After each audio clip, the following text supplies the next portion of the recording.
Thanks for joining us tonight. We continue to follow a developing story that has school districts asking if all of their teachers are getting that pay raise signed into law last week. Due to a coding error, some positions aren't included in the bill that would give teachers a $1,500 raise. Our Quentin Smith speaks with lawmakers about this issue. So, Quentin, do we know exactly how this mistake happened? Well, Scott, earlier today, the Mississippi Department of Education says it miscalculated the number of teachers who were eligible for this upcoming pay raise. It could cost the state roughly $14 million to cover this shortfall. Some lawmakers believe the issue will be resolved in the next session in 2020. However, others want to see the governor call a special session immediately and address this problem. When Senate Bill 2770 was signed into law just last week, it granted teachers a much-needed pay raise.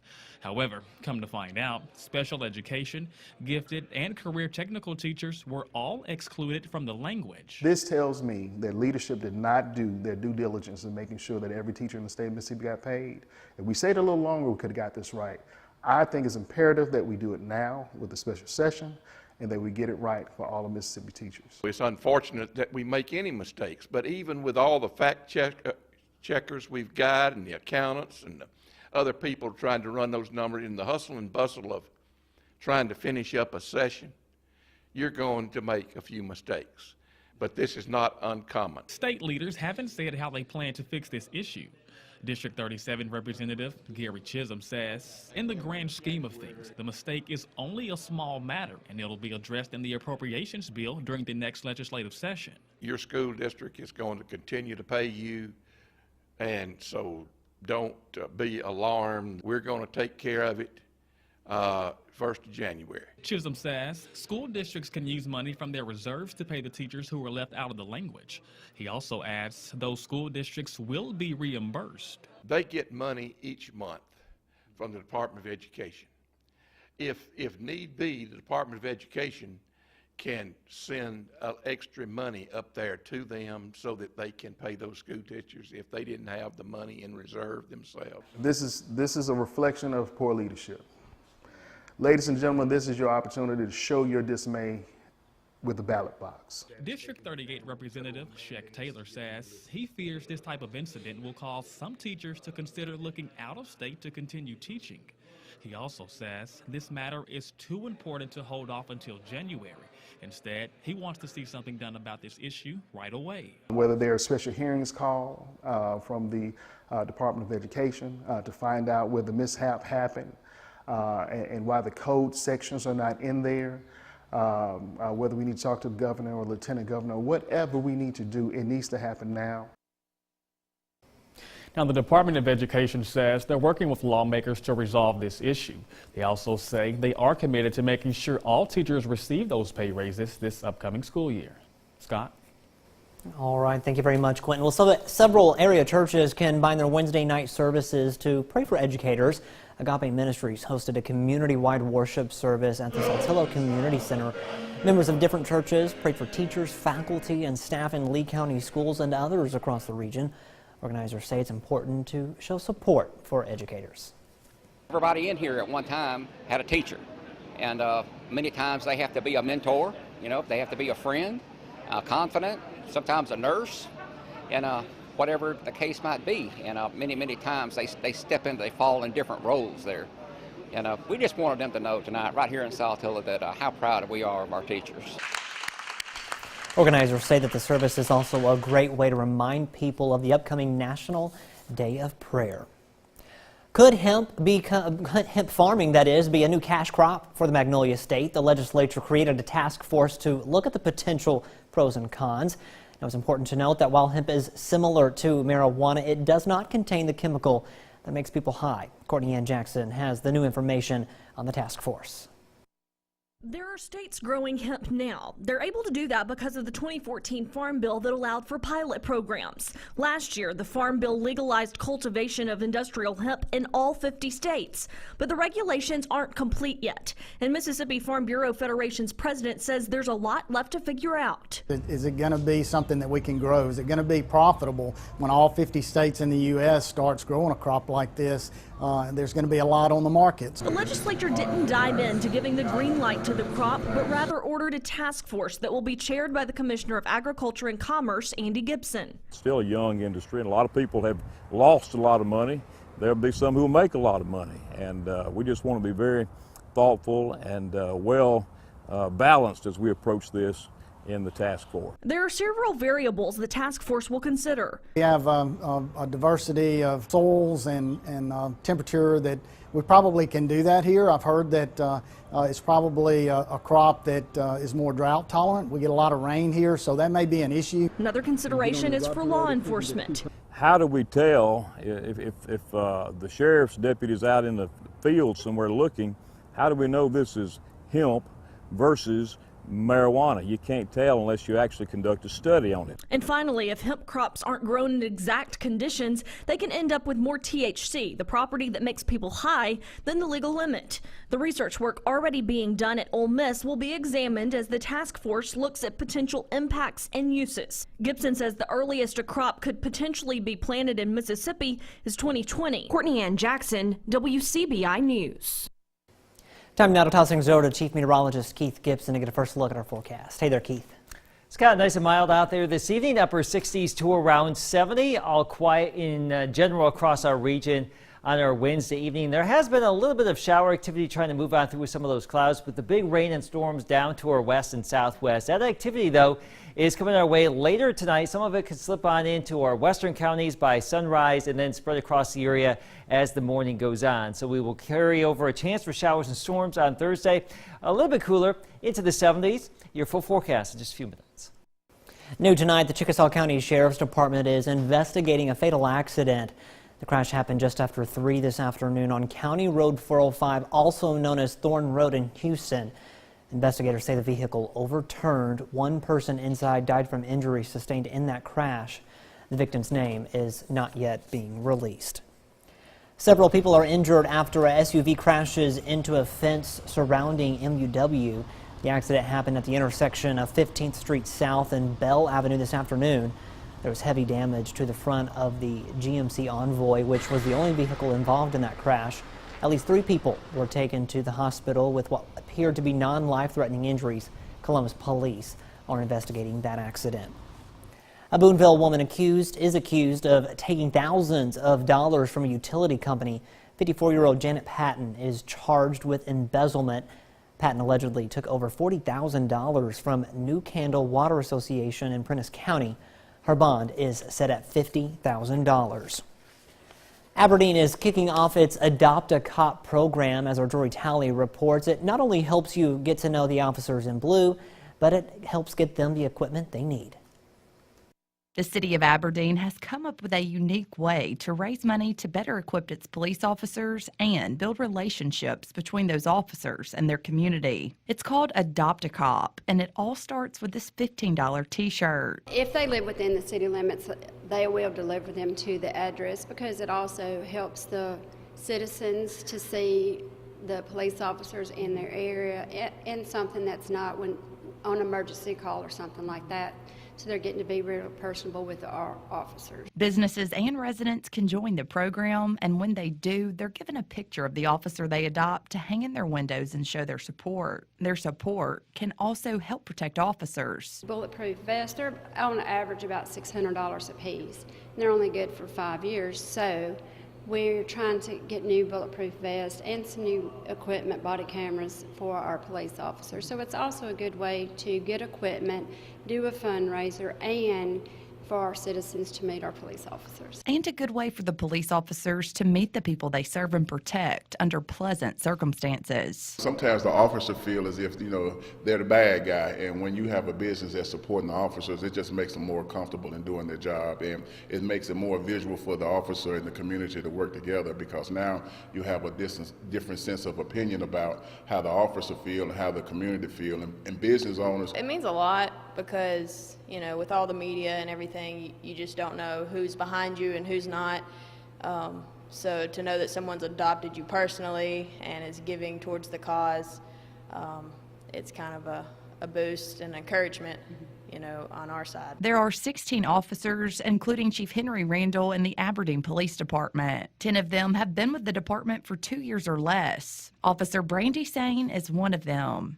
She's also one of the new officers lacking certain protective gear. Well, at the moment, I'm borrowing somebody else's vest. It fits okay, but females are built differently than men, so it would be very nice to have a vest measured to my size for safety reasons, obviously.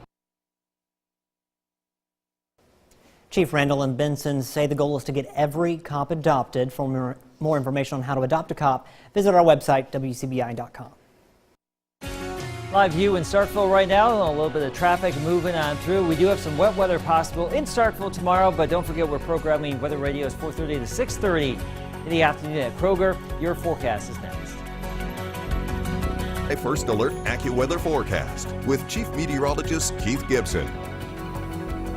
A quick update on the tornado outbreak we had in Mississippi last Thursday. The count is now up to 40. Survey still ongoing. There could be a few more added to it. Still the third biggest outbreak in Mississippi history, but if we add a few more, we could go up that list. Hurricane Rita, the all-time winner, 44.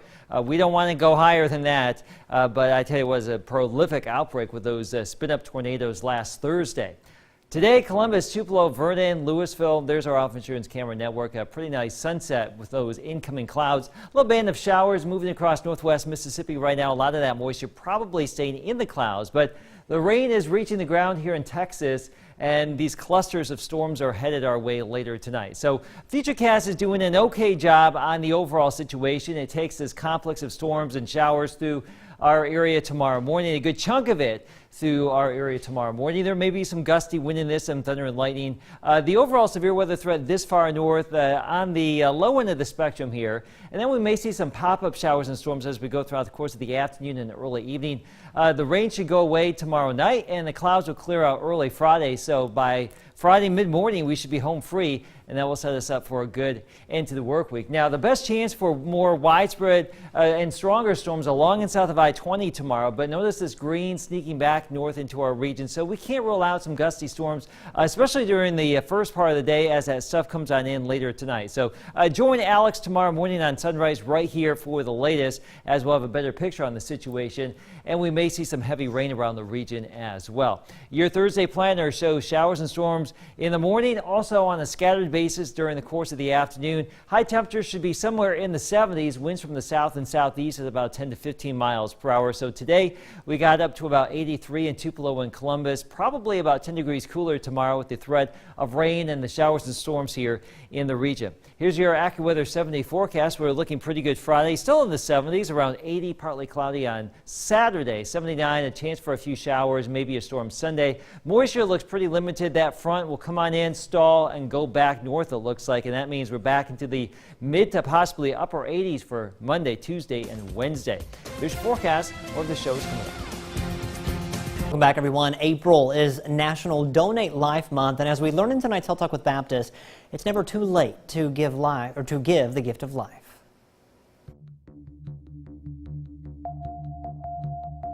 Hi, I'm Shelley Kidder, a nurse in the Education Department at Baptist Memorial Hospital Golden Triangle and a first responder for Mid-South Organ Transplant Foundation. Tonight, we will discuss some other myths of organ and tissue donation. Many people think that they are too old to be an organ or tissue donor. In fact, there is no defined cutoff age for donating organs. The decision is based on strict medical criteria, not age. Let the doctors decide at the time of your death whether your organs and tissues are suitable for transplant. Despite what people may think, the rich and the famous do not receive priority when it comes to allocating organs. It may seem that way due to the extra publicity they receive, but they are treated no differently than anyone else. And despite what you may hear, the organ donor's family is never charged for donation. The family is charged for the cost of all final efforts to save your life, and those costs are sometimes misinterpreted as costs related to organ donation. Costs for organ removal go to the transplant recipient. It is especially important to consider becoming an organ donor if you belong to an ethnic minority. African Americans, Asians, Pacific Islanders, Native Americans, and Hispanics are more likely than Caucasians to have certain chronic conditions that affect the kidneys, heart, lung, pancreas, and liver. Join us next time for Health Talk with Baptist as we will discuss how the transplant process works. Mail your topic suggestions to healthtalk@wcbi.com. Health Talk has been brought to you by Baptist Memorial Hospital Golden Triangle. Plenty of Mississippi football talent hoping that this weekend results in a pro career. More on the 2019 NFL Draft is coming up next in sports. CBI Sports with Courtney Robb.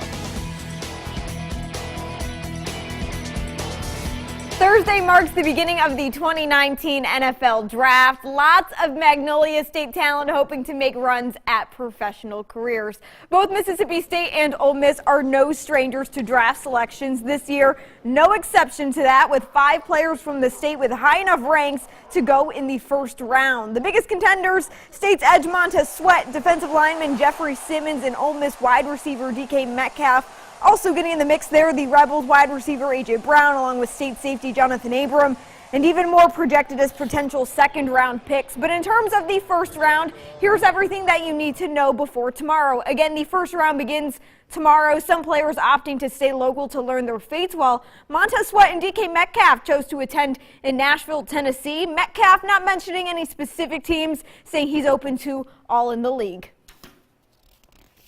All 32 teams, if any one of them pick me tomorrow, I'm going to be grateful. Knew I was going to, run fast and jump high at the combine, but, I just want to show everybody that I can run routes. Somewhat stressful, but, you got to stay calm and just, just wait your turn.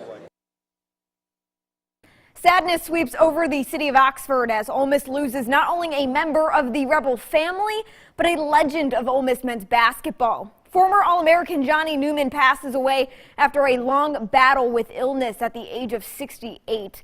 Newman is remembered to have one of the most dominant scoring seasons in college basketball, averaging 40.1 points per game in the 1970-71 season. He still sits on top of the list of Rebels for highest scoring games, one of those being a 63-point victory against LSU. Newman was honored as an SEC basketball legend at the 2016 SEC tournament. The number 4, it's the amount of consecutive years that Mississippi State has now won the Governor's Cup. And 4 is also the big white numeral found on the back of sophomore Rowdy Jordan's jersey, which, by the way, it was also Jordan's solo home run that tied the game up in the bottom of the 5th.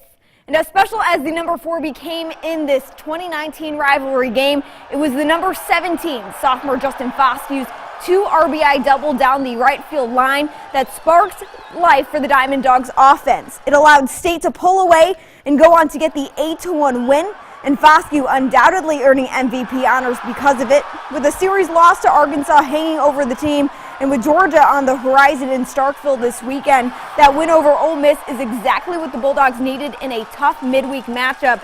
The Battle of the Bulldogs in Starkville begins Friday at 6:30 p.m. Game 2 between Tupelo and Hernando. Golden Wave need a win to stay alive. Top of the 3rd, runner at second for Avery Taylor, who knocks one to center field. That's going to score a run for Hernando, and they take a 2-1 lead. Bottom of the 3rd now, Paris Lehman at bat for the Wave. She hits one to center. The outfielder almost catches, but barely misses it. Lehman gets on first with a single. No runners on base after an unsuccessful hit and run. Ivy Watts will drive onto center for a base hit, but Hernando goes on to win the game and eliminates Tupelo from the playoffs. The final, Hernando 5, Tupelo 3. Well, some more softball playoff action in the battle for Union County as Union and East Union face off. Top of the 2nd, Grace Blount hits one to center. That's nearly caught, and she will get on base with a single.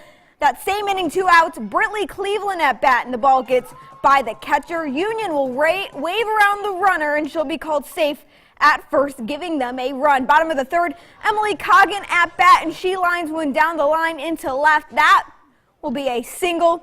And now with 2 outs, Colby Stafford hits one to 3rd, but that ball is overthrown, so Coggin comes around and scores, putting the Urchins up 4-1, and they would go on to win by that same margin, 4-1 the final in this one, and they will advance on to the next round of the playoffs. That's it for sports. The last look at your forecast is coming up after the break. Stick with us.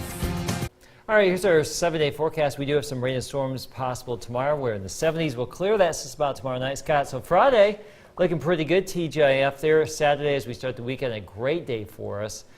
There could be a little bit of rain around Sunday and some more clouds, but at this point, it's still iffy on that. We will warm up next week. We're trending warmer and warmer, Scott. May is fast approaching.